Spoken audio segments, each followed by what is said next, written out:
Hello everybody, I am back with the third video now in a series of the top 3 searches on the internet when it comes to God, Jesus, and religion.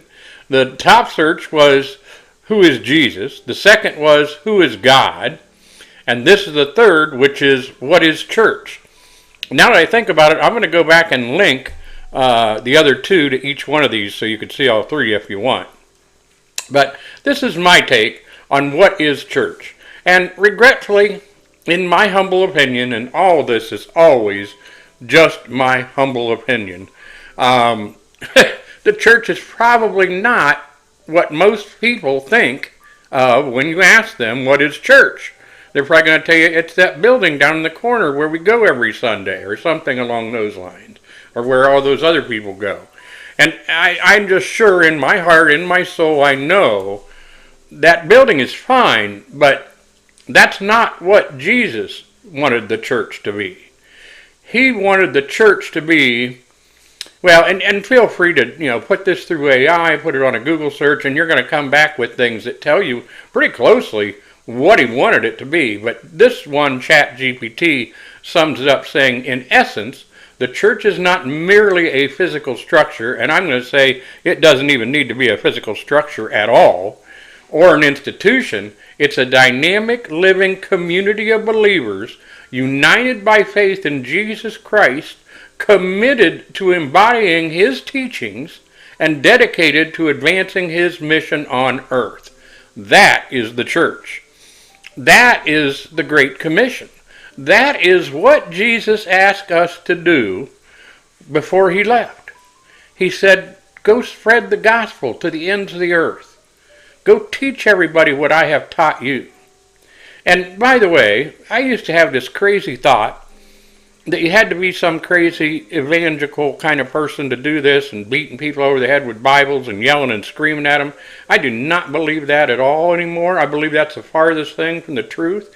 I think a lot closer to what is true and what Jesus wanted is, He wanted you to show His greatest 2 commandments to everybody, which was, number 1, love the Lord your God with all your heart, soul, mind, body, and some say strength. Number 2, love your brother as you love yourself. In other words, love each other, brother and sister, just like you love God. Jesus was love, and that's what He taught us. He taught us to love everybody, regardless of what they look like, regardless of how they sound, regardless of whatever. Love everybody. Serve everybody. That's taking the gospel to the end of the earth. Taking the gospel to the end of the earth is what the church's main mission ought to be. Regretfully, a lot of churches don't even have that as part of their mission. They're more about collecting their tithe, their 10%, which that's another video you can watch somewhere on the truth about tithing that I did. But I belong to some churches that had a bunch of money amassed to do things, but only could be used for certain things, and it was really going to nothing. And missions are good, especially when they're about sharing the gospel. And that's really what every church should be about, is making disciples and teaching people how to share the gospel. And you teach them how to do it in a relational way, in a one-on-one way, where I get to know you and I serve you and I become your friend, and then we talk about it. And then the Holy Spirit takes care of it from there. Nobody's going to beat Jesus into somebody, beat the God into somebody. It isn't going to ever happen that way. That's not how it happens. So anyway, in my humble opinion, I don't like to make videos long. We'll wrap this one up. What is the church? The church is a group of people who really believe in Jesus Christ, who really love the God, their Father, with all their heart, soul, and everything they got, and they really want to share it with everybody they can to get it through the ends of the earth so we can all start acting like Jesus tried to teach us to do. That's what I got for you today in What is the Church? Hope everybody's having a great day. Talk to you soon.